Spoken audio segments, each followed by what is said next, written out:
நம்ம சாப்பிடும் பொழுது எந்த உணவை எப்படி சாப்பிட வேண்டும், சாப்பிடும் பொழுது செய்யக்கூடாத தவறுகள் என்ன அப்படின்லாம் நிறைய பேர் சொல்ல சின்ன வயசில் நம்ம கேட்டிருப்போம். நம்மளுடைய முன்னோர்கள் சொல்ல கேட்டிருப்போம். சாப்பிட்டு முடிக்கும் வரை தான் அந்த விதிமுறைகள் அப்படின்னு நம்ம நினைத்துக்கிட்டு இருப்போம். ஆனால் சாப்பிட்ட பிறகு கூட சில விஷயங்கள் செய்யவே கூடாது அப்படின்னும், சாப்பிட்ட உடனே இந்த 4 விஷயங்களை ஏன் செய்யக்கூடாது அப்படிங்கிறதையும் இப்போ நம்ம ஒவ்வொன்றா தெரிஞ்சுக்கலாம். வணக்கம். நம்ம இறையொளி திருவருள் சார்பாக உங்கள் எல்லாருக்குமே அன்பான வணக்கங்க. சாப்பிடும் வேலை அப்படின்னு பார்த்தோன்னா தினமுமே 3 வேளை உணவு நேரம் நம்ம எடுத்துப்போம். அதற்கு முன்பும் பின்னும் இருக்கிற நேரத்தையும் நம்ம கவனத்தில் மிக மிக கவனமாக வைத்துக்கொள்ள வேண்டும். சாப்பிடுவதற்கு முன்பு என்ன செய்கிறோம், சாப்பிட்டு சில மணி நேரங்கள் வரை என்ன செய்ய போகிறோம், இந்த மாதிரி விஷயங்களை கணக்கில் அடக்கி அதை நம்ம கண்காணிக்கணும். அந்த ஒரு விஷயத்தில் பெரும்பாலும் செய்யக்கூடாத விஷயங்கள் என்னென்ன, ஏன் செய்யக்கூடாது அப்படிங்கிறதையும் இப்போ நம்ம ஒவ்வொன்றா தெரிஞ்சுக்கலாம்.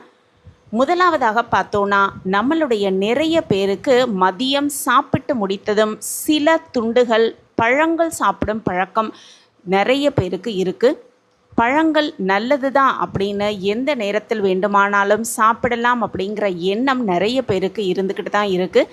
ஆனால் அந்த எண்ணம் மிக மிக தவறானது அப்படிங்கிறத நம்ம முதல்ல தெரிஞ்சுக்கணும்.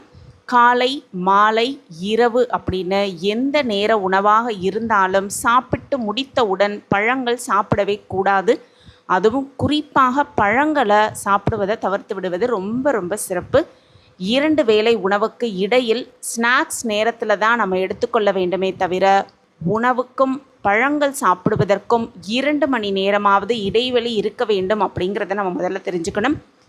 சாப்பிட்ட உடனே பழங்கள் சாப்பிட்டோன்னா இரத்தத்தில் சர்க்கரையின் அளவு உயர்ந்து விடும் அப்படிங்கிறத கருத்தில் கொண்டு பழங்கள் சாப்பிட்டவுடன் சாப்பிடுவதை தவிர்த்து விடுவது ரொம்ப ரொம்ப நல்லது.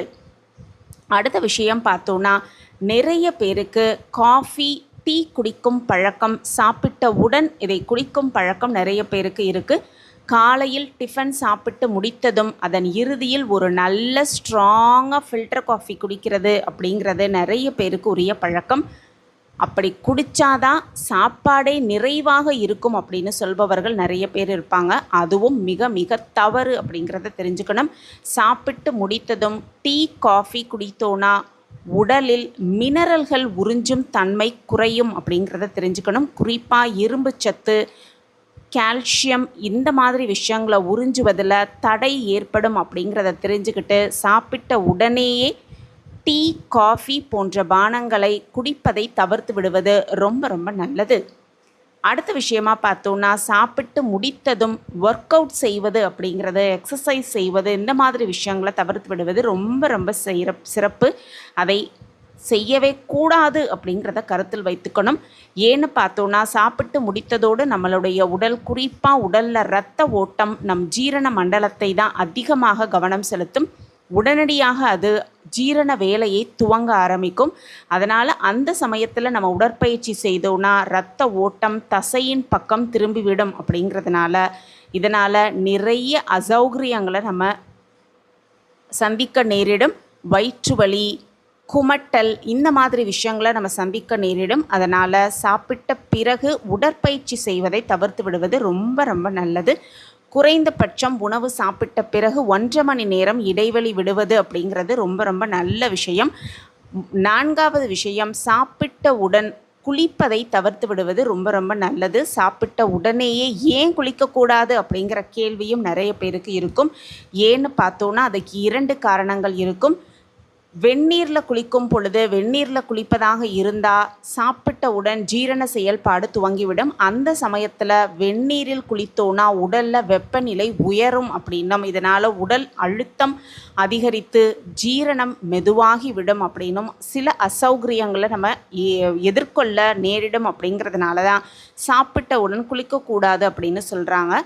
சரி, சூடான குளியல் தான் பண்ணக்கூடாது, குளிர்ந்த நீரில் நான் குளியல் பண்ணுறேன் அப்படிங்கிறவங்களும் கண்டிப்பாக அதை செய்யக்கூடாது. சாப்பிட்டவுடன் குளிர்ந்த நீரில் குளித்தோன்னா நம் தோலை ஒட்டி இருக்கும் இரத்த குழாய்களில் இரத்த ஓட்டம் மெதுவாக செல்லும். இதனால் உடலில் இரத்த ஓட்டம் ஜீரண வேலையை செய்து கொண்டிருக்கும் குடலை விட்டுவிட்டு நம்மளுடைய ஸ்கின்னை நோக்கி வர ஆரம்பிக்கும். அதனால் அஜீரண கோளாறு ஏற்படும். வயிற்று உப்பசம், அஜீரண கோளாறு இது எல்லாமது ஏற்படும். அப்படிங்கிறதுனால குறைந்த நிமிடம் 20 நிமிடமாவது இடைவெளி விட்டு விட்டு குளிப்பது ரொம்ப ரொம்ப நல்லது.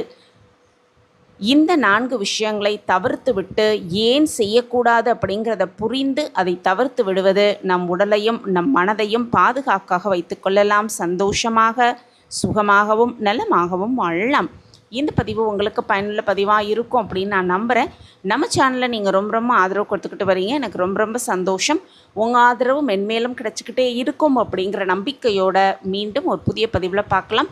இந்த பதிவு உங்களுக்கு பிடிச்சிருந்ததுன்னா மறக்காமல் லைக் பண்ணுங்கள், ஷேர் பண்ணுங்கள், அப்படியே ஒரு கமெண்ட்டையும் போட்டுருங்க. உங்கள் கமெண்ட் தான் எங்களுக்கு மிகப்பெரிய ஒரு ஊக்கமாகவே இருக்கும். மீண்டும் ஒரு புதிய பதிவில் பார்க்கலாம்.